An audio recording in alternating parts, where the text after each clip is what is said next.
বন্ধুরা, আপনারা যদি বেশ কিছুদিন আগে এখানে এসে থাকেন তবে এখন এলে এই জায়গাটা কিন্তু আর চিনতেই পারবেন না। কারণ প্রশাসন এবং স্থানীয় পৌরসভার উদ্যোগে বর্তমানে এই নিমাই তীর্থ ঘাটকে সম্পূর্ণ নতুন রূপে সাজিয়ে তোলা হয়েছে। ঘাটের চারিদিক এখন আগের থেকে অনেক বেশি পরিষ্কার পরিচ্ছন্ন এবং আধুনিক। আপনারা অনেকে শেওড়াফুলি ঘাটে এসেছেন, বিশেষ করে যারা তারকেশ্বরে পায়ে হেঁটে যান তারা তো বহু জনেই এসছেন শেওড়াফুলির এই নিমাইতীর্থ ঘাটে। তো নিমাইতীর্থ ঘাটে ঘাটকে সুন্দরভাবে নতুন করে সাজিয়ে তুলেছে। সাজানোর পর এই নিমাইতীর্থ ঘাটের দৃশ্য কি, এই সমস্ত কিছু থাকবে এই ভিডিওতে।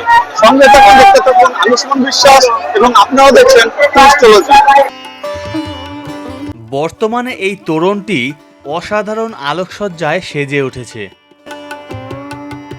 ঘাটে ঢুকলেই মহাপ্রভুর মূর্তিটি দেখে চোখ জুড়িয়ে যায়। এই মূর্তিটি বর্তমানে নতুন রঙে রাঙিয়ে তোলা হয়েছে। ঘাটে এলে প্রথমেই আপনার মন শান্ত হয়ে যাবে। গঙ্গার মৃদু হাওয়া আর চারপাশের শান্ত পরিবেশ এক অদ্ভুত মানসিক শান্তি দেয়। এখানে ঘাটের ঠিক ওপরেই গড়ে উঠেছে সুন্দর মন্দির। মন্দিরের ভেতরে মহাপ্রভু শ্রী চৈতন্যদেব এবং নিত্যানন্দ প্রভুর অপূর্ব বিগ্রহ রয়েছে। ঘাটের বাম দিকে রয়েছে জগন্নাথ, বলরাম এবং সুভদ্রার আরেকটি মন্দির। বর্তমানে নিমাই তীর্থ ঘাট থেকে শুরু করে বিভিন্ন চাতাল সহ বাতিস্তম্ভগুলিও কমলা রঙে রাঙিয়ে তোলা হয়েছে।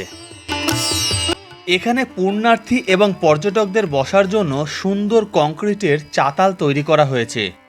পুরো ঘাট চত্বর নতুন রঙের ছোঁয়ায় ঝলমল করছে। সবচেয়ে আকর্ষণীয় বিষয় হলো এর আলোকসজ্জা।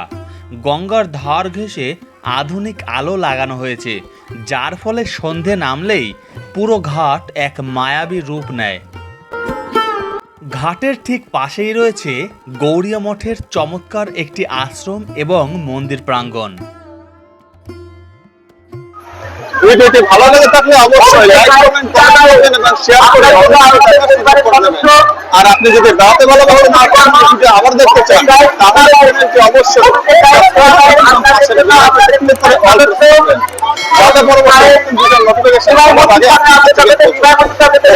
ভিডিওটি আজকে এই পর্যন্তই। আবার দেখা হবে পরবর্তী নতুন ভিডিও।